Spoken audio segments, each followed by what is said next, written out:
ভোটের হাওয়ায় এ পর্যায়ে যুক্ত হচ্ছেন নরসিংদী জেলা সুশাসনের জন্য নাগরিকের সাধারণ সম্পাদক হলধর দাস।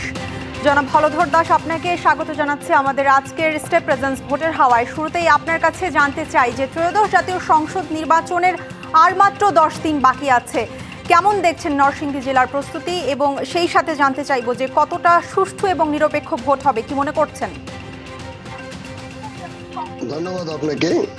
আমি যতটুকু ভাবছি এখানে অবাধ, সুষ্ঠু, নিরপেক্ষ নির্বাচন হবে।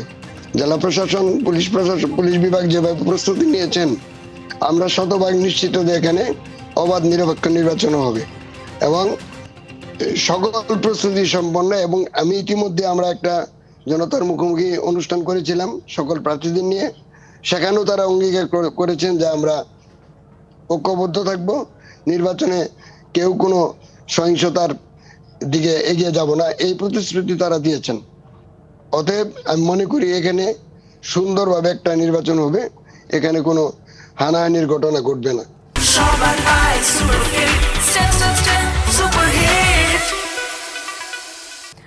হলধর দাস, আপনার কাছে একটু জানতে চাই যে ত্রয়োদশ জাতীয় সংসদ নির্বাচনে নরসিংদী থেকে যেই প্রার্থীরা আছেন আসলে তারা আসলে সাধারণের কাছে কতটুকু পৌঁছাতে পারছেন এবং সাধারণের প্রত্যাশা কতটুকু পূরণ করতে পারবেন, কি মনে করছেন? নির্বাচন বেশ জমে উঠেছে, তবে সাধারণ মানুষও ভাবছে যে আমরা ওই রকম প্রার্থী জয়ী করব যারা সংসদে যায় কথা বলতে পারবেন এবং সেখানে আমাদের চাহিদা পূরণ করতে পারবেন।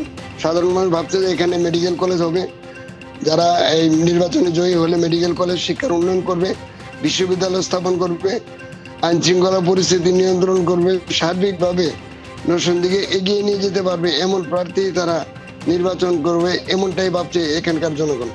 এবং তারা এটাও ভাবছে আমরা যে ভোটে অংশগ্রহণ করবো সেই প্রতিশ্রুতি ইতিমধ্যে জেলা প্রশাসন এবং পুলিশ বিভাগ থেকে সাধারণ মানুষকে আশ্বস্ত হয়েছে।